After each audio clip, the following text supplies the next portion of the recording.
তো এই যে আপনারা পিছনে হয়তো লক্ষ্য করতেছেন যে পিছনে একটা মুরব্বী বাইক নিয়ে যাচ্ছে, কিন্তু তার পিছনের কোনো হেলমেট নাই। তো এই কথাটা পুলিশের কাছে অভিযোগ করার পর পুলিশ তাকে কিছুই করে না এবং তাকে ধরেও না। তাকে এই যে দেখেন, এই যে হেলমেট ছাড়া মানে সব আইন কি ইয়াং জেনারেশনের জন্য।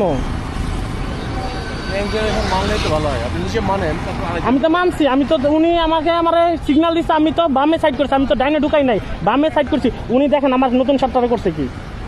উনিকে যখন বললাম এই নিয়মটা কি শুধু ইয়াং জেনারেশনের জন্যই, উনি বললেন যে ইয়াং জেনারেশন মানলেই তো ভালো হয়।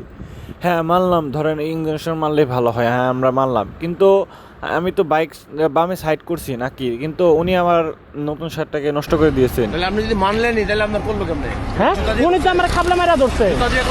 হ্যাঁ আপনার আমি ফুটেজ দেখাবো, ফুটেজ। আবার পুলিশের ব্যবহারটা কেমন, পুলিশে আবার বলে যে জুতা দিয়ে তো করে নাই, হাত দিয়ে তো করছে। মানে এটা ভাই কোনো ব্যবহারের কাতারে পড়ে ভাই? দিন দিন পুলিশের ব্যবহার খারাপ হয়ে যাচ্ছে, এটা বললে ভাই ভুল হবে। পুলিশের ব্যবহার জন্মগতই খারাপ।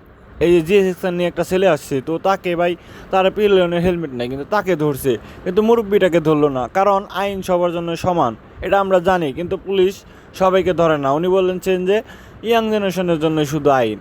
কেন ভাই, আইন তো সবার জন্যই সমান, কিন্তু তাহলে পুলিশরা যে রং সাইড দিয়ে যায়, পুলিশরা যে হেলমেট পরে না, আইন তো তাদেরকেও তো ধরা উচিত, তাদের তো একটা দুর্ঘটনা হতে পারে, তাই না? পুলিশ ভাই দিন দিন দেশকে সচেতন করছে, হ্যাঁ মানলাম দেশকে সচেতন করছে, কিন্তু নিজেদেরকেও তো একটু সচেতন হওয়া উচিত, তাদের ব্যবহারটা একটু ভালো করা উচিত। এবং এমনকি তারাও রং সাইডে যায়, কিন্তু তারা রং সাইডে যাবে কেন? আমরা রং সাইডে গেলে আমাদেরকে মামলা দিয়ে দেয় ধোবাধোপ, 2,000 নাই, 5,000 নাই, 10,000 নাই। আমরা স্টুডেন্ট লাইফ, আমাদের কাছে কি এত টাকা থাকে? আর বাসা থেকে তো এত হাত খরচা এত টাকা দেয় না। ওদের কি একটু আবেগ বিবেক নাই, একটু বুদ্ধি শুদ্ধি নাই ওদের? এই পুলিশদেরকে নিয়ে কিছুই আর বলার নাই। তো ভিডিওটা এই পর্যন্তই, আল্লাহ হাফিজ।